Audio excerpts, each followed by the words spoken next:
Hi guys, Flo here, the consolist. In today's video I'm going to check out and hopefully fix and upgrade this Grundig C6000 automatic radio cassette player. I picked this up locally for free. The person I got it from said it was not working. So it would be nice if this was a quick project, because it would make a great Christmas present for a family member. So, without any more waffle, let's get started.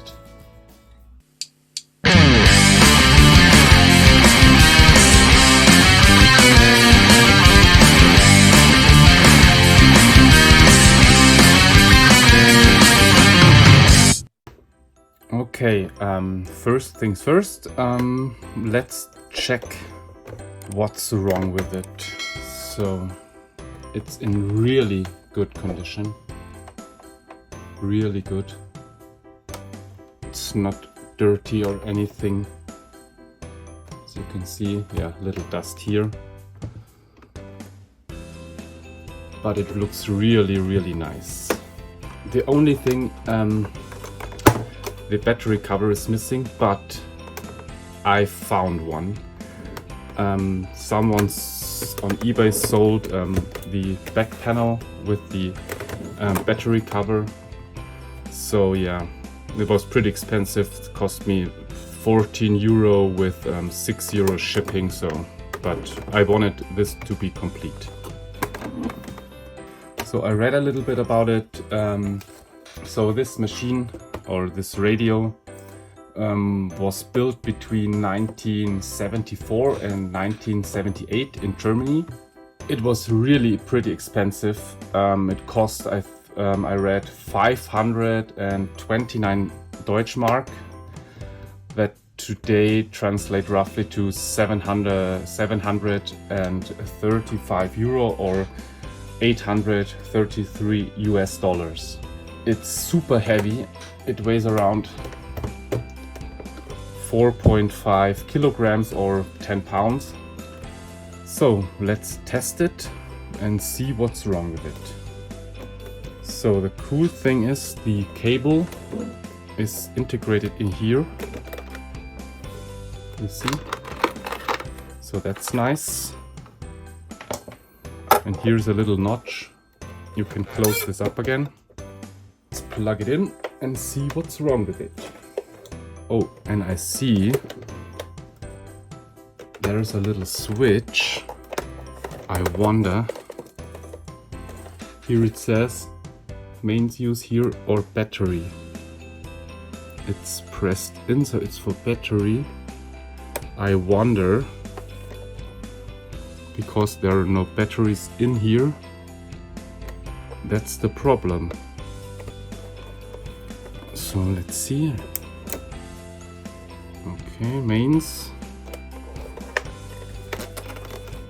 Turn it on, let's see.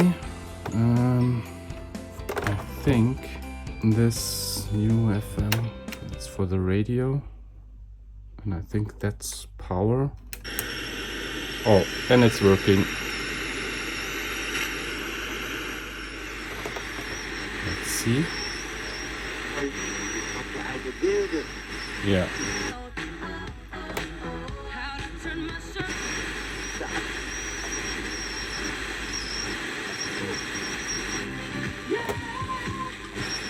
It's working. Yeah, that was the problem, I think. Okay. But as I noticed, I think there should be lights in here. And I see none. No. So this needs to be fixed. Let's test the cassette deck. I think that's this here. That's this. Oh yeah. Oh, that's nice. I think I have to put it in here like this. Oh yes, it is.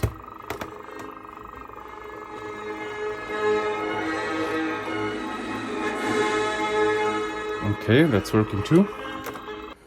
Turn it off. That's nice too. See? Let's unplug it and open it up. So as far as I can see, there are 5 screws. 1, 2, 3, 4, and 1 is here in the cable compartment. So let's unscrew it and look inside. I expect this to be very clean because of its overall condition. These come out pretty hard.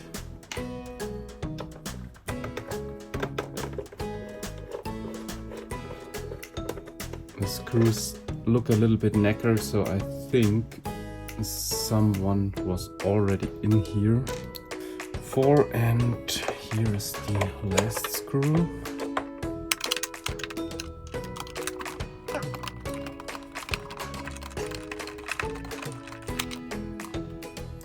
So let's see. This comes out. Yeah, here it comes. Oh yeah. Pretty easy.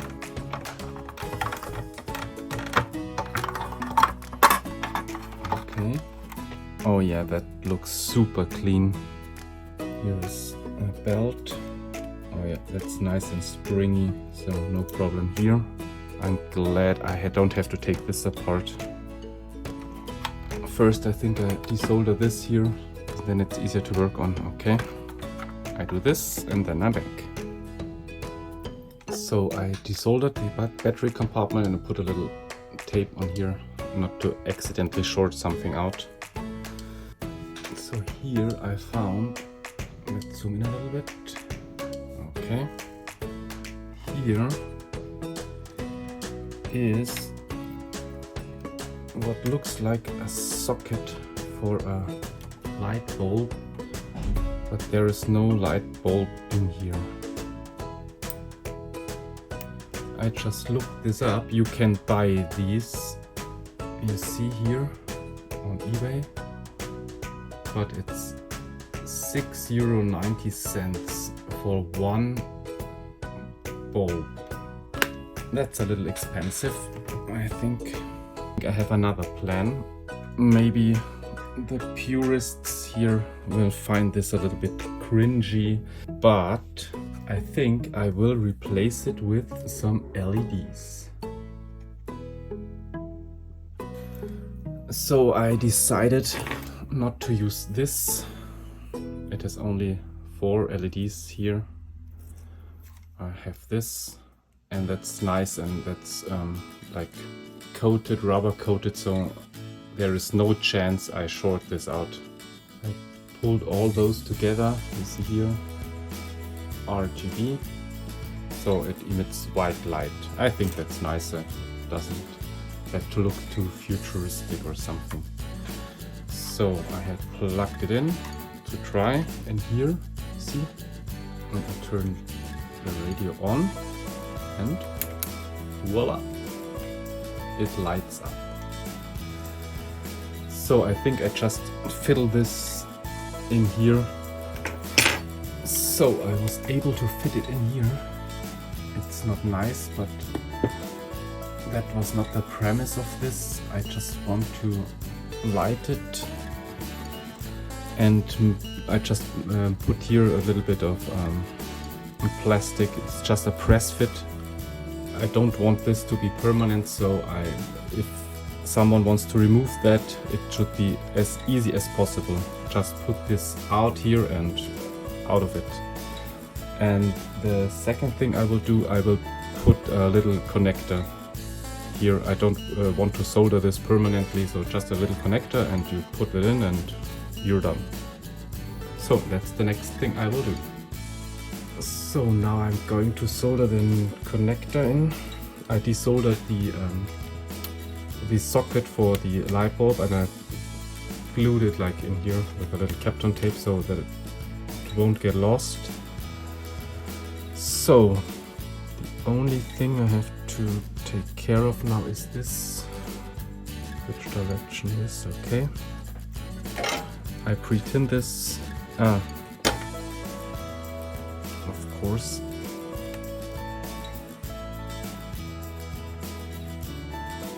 Don't forget this.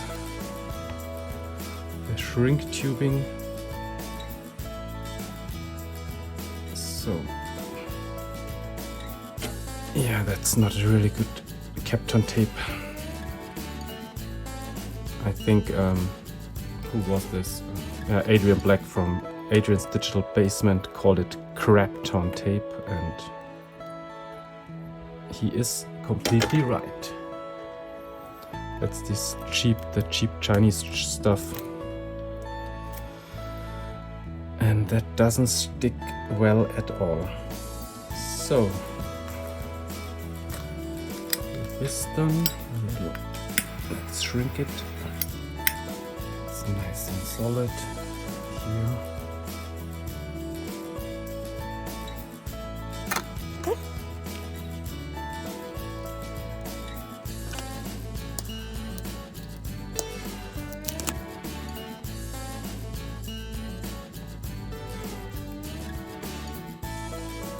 So, nice and easy to remove.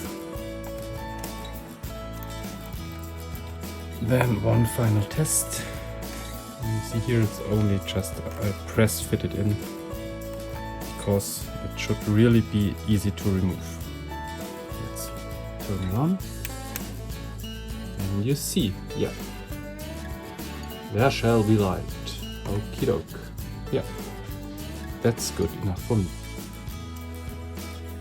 So guys, everything's back together, and let's test it. Yeah, you see here, the light's nice. Radio is working. Cassette should still be working.